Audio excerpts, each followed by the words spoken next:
Hello friends, welcome to your ideal version studio.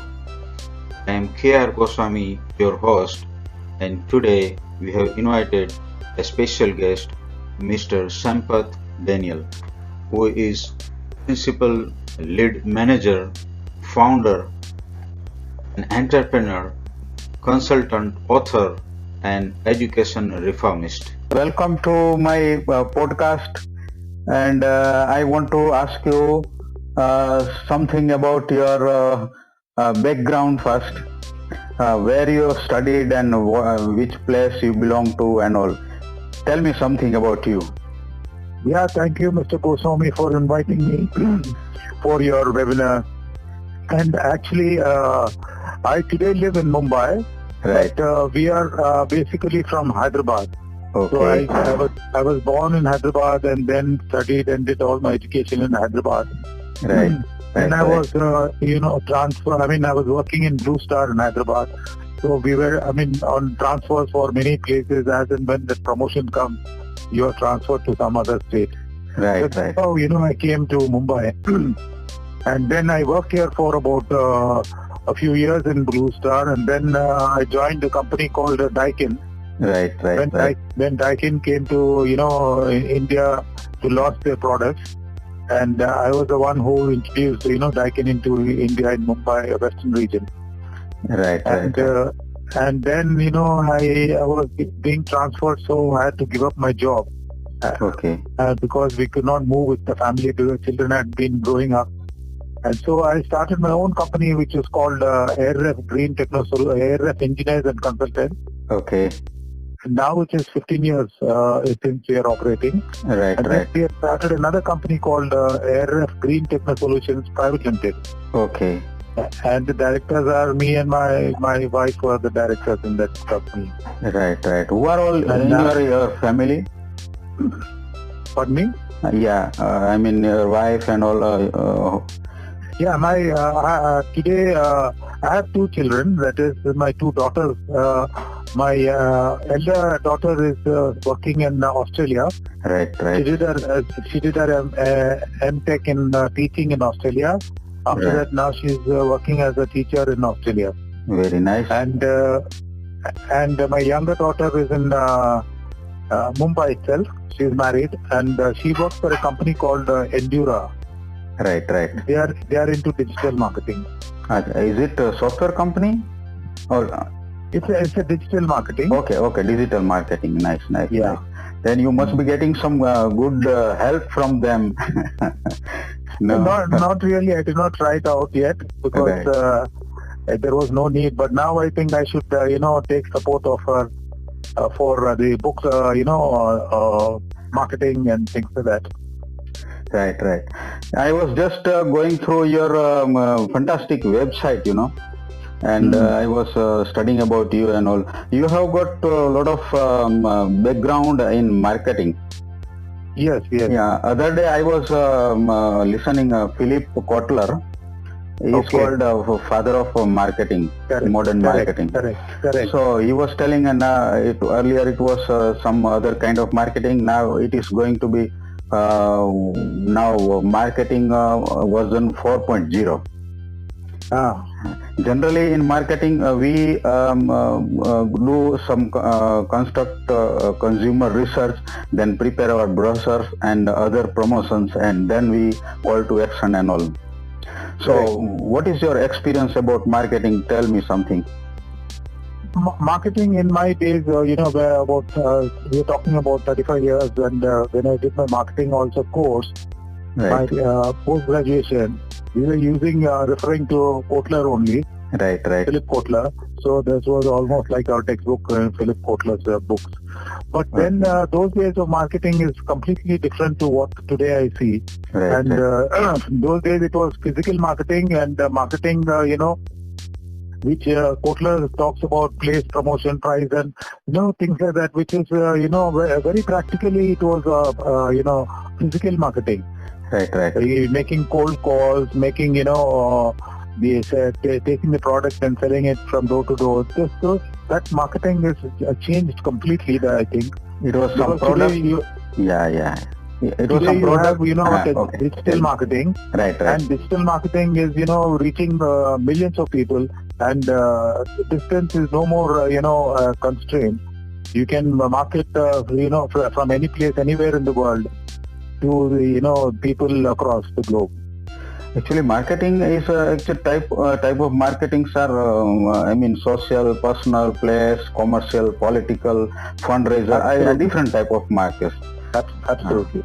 But it is penetrating through. Penetrating through mind, heart, and spirit. And in marketing, we should have some mission, then vision, and then value and all. But we have to learn so many things from you. Since you are in an author journey, and with us, we will be learning so many things from you. As a matter of fact, marketing is a little bit what I mean. Nowadays, most of us are in the bathrooms or kitchen when ads are running on the TV and all. And in between, I was telling to my students that there are a little bit of serials when advertising is running. It is some reverse kind of things, Anyway, but I want to know something about your first book. That was Reformation in Schooling. Tell me something about that. In this lockdown, then I've decided that I have to take a different route altogether. And marketing guys are always on the move. And when we were in lockdown, so I did not know what to do. So then I thought, I should do something, and in my new profession that we are venturing into, it is that school reformations. Right. So then I started writing a book on reformations. So today, and luckily for me, when I started writing this book, the new reforms of the government of India was launched. So I held on to my book, did not release it, and then added some chapters of the new NEP 2020. So that the readers will get an insight into what the new reformations are. And the book, my book, mostly now I'm trying to also talk to many governments, and including Indian government and many other foreign companies in countries where the education system that is prevalent earlier is no more really relevant for the workforce of today. Because the earlier, in the 19th century, across the globe, mostly in industrialized nations like Europe, America, and because of the revolution of industrialization, the children were being skilled into working in industries. And so the schooling, if you see, even in today in India, the schools you have is to churn out like industry. Children passing out engineering, passing out various graduations without even really having the critical thinking knowledge of communicating and collaborating with the industry outside today. And if you see this digital marketing, which really does all those things. So the whole concept of teaching has changed. Learning has changed. So today, my books that I'm trying to refer, because even government is trying to implement the new policy. So I'm suggesting to them a completely different way of, trying to educate all across the globe in all schools and colleges, is that, you have core schooling. Now today, my both the books talks about the same thing, is that, today what I'm trying to say is, there are about only less than 50% of ratio of enrollment in schools in primary, which by the time it moves to secondary, there are only 30% or 26% practically in India. So what is happening to 74% of the children who are joining? What is happening to them? They are all uneducated. They are not fit for any job. So how do you bridge this gap? How do you build up this kind of a system where all the people, all the children are educated? If you see Europe, America, and other advanced developed countries, their enrollment is 99% in Europe, 99% in America, and we have less than 50%. Yeah, and yeah. you see, so the uneducated that we are having in the Asian countries is very, very high. Right, So right. if you have that kind of a ratio, the countries will continue to be under poverty, and the people suffering because of low incomes, Right, and right, not right. ready for the jobs. So now I'm trying to, my books are trying to change the entire schooling system. Just to give you a brief on what this kind of a system is, that I'm trying to tell all governments, Right. please do not have schools with all facilities in one premises, like labs, sports grounds, and various libraries, various of these facilities that which are provided even today by private schools. Right. So I'm saying segregate these things. You have only teaching schools.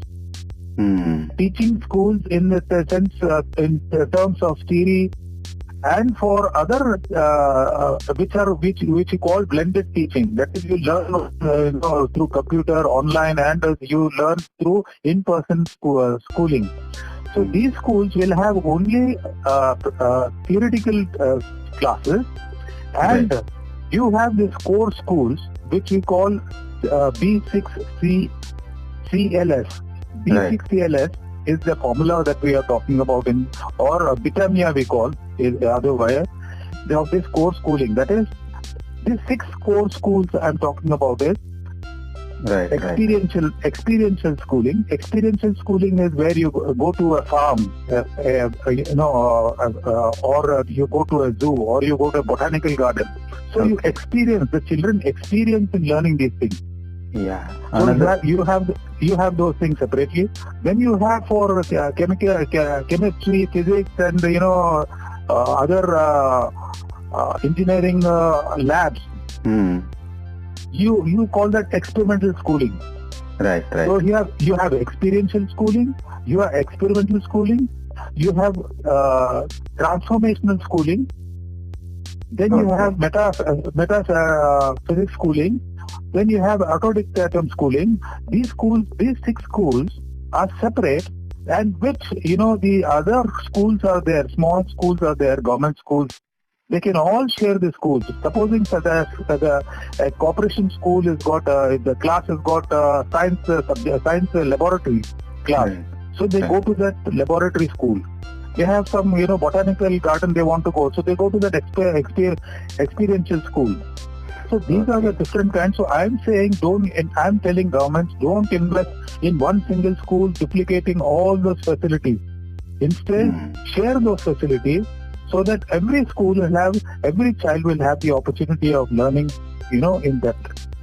Right, right. Another day I was going through your, video of about the book and all, and some of my friends were asking that who is this person. Then I was narrating something about your book also. Your second book it was on modulation and technology. Is it about the virtual labs and all, core schooling? Correct. And all? Absolutely. Tell me something. Same thing I'm saying, the core schooling, that is the modulation. I'm saying that you modulate the class. Now supposing that there is a class, 5th standard student who's got 5 hours of study in a class, in the school. So in this 5 hours, he's got sports period, he's got a lab period, he's got to go to the library for study. So Right. in this 5 hours, it is distributed in classes for students in those classes, different places. So I am saying that when you modulate in the sense, when you have a science lab, go to the science school. Right. You have sports period, you go to that sports academy, which has got all the facilities like football ground, hockey ground, and you got instructors who are professionals. so that this particular school need not have such kind of facilities. And two is, the schools cannot afford to have, highly qualified instructors for teaching the students. So the quality of education really improves. That is the modulation I'm talking about. And technology part of it that I'm talking about in this particular book, second book, is that, you can scale up. Today, if you see the difference between a city student knowledge and a student from a rural location, there's a huge difference. Right. Knowledge base, if you see, there is a huge difference. It's simply because it's not that the child is not intelligent from the rural area. The child is also very intelligent, but the opportunities are not there for the child. Yeah, definitely. This traditional education has totally failed. So correct. This type of transformation is required. Yes, definitely. And what is your future plan now about the schooling and all? Tell something about us. The features of this, using technology is that you can, reach the rural areas. Right. And today you have courses which you can do, even laboratory you can do virtually. Right. Sitting from anywhere. And third most important is you can scale through technology. You can scale up your education system. You can reach people at different locations and give them the facilities which are much better and which are available today in the cities. Right. And you are in a writing journey, and within a short time you have given 2 international brands. So, is there any plan for your books in the future, or are you writing something else at present? No, now what we have done is, I have now tied up, or in our group, we have about nearly 100 reformists, we call, or educationalists, right, who were earlier, principals and commissioners of, CBSE or ICSE, who have retired, and there are active, teachers also who are currently in their job, who want to, join with us in reforming schools. So I am trying to get, government and telling them that we please give us an opportunity that we will implement this schooling that we are trying to talk about in our books. That we want to implement so that the children are benefited. The ratio, the gross enrollment ratio will also shoot up. From 50, what we are talking about 50 today, below 50, that I am assuring them in the next 10 years, I will give you the enrollment ratio of up to at least it will reach 90.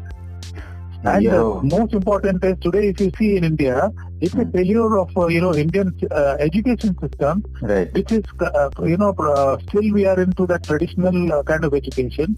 For example, I can tell you today that if you in sports we have in Olympics we don't get a single gold. Okay. It is simply because the opportunities are not there. You think 1.3 billion people in India. We can't. You don't have brilliant, gymnasts or athletes who can compete with the world and get a gold. It is simply because the opportunities are not there. Today, this sports academy I'm trying to say, which is in the core school, if a student is found, very active and talented in particular sports, you enroll him to that school. Yeah, definitely. So it becomes like, after 4th or 5th standard, it becomes his compulsory subject. Like the way we take a BSc when we say maths is compulsory or physics is compulsory. Similarly, the child takes up at an early stage and joins the academy, sports academy, so that he excels in what he wants to perform in.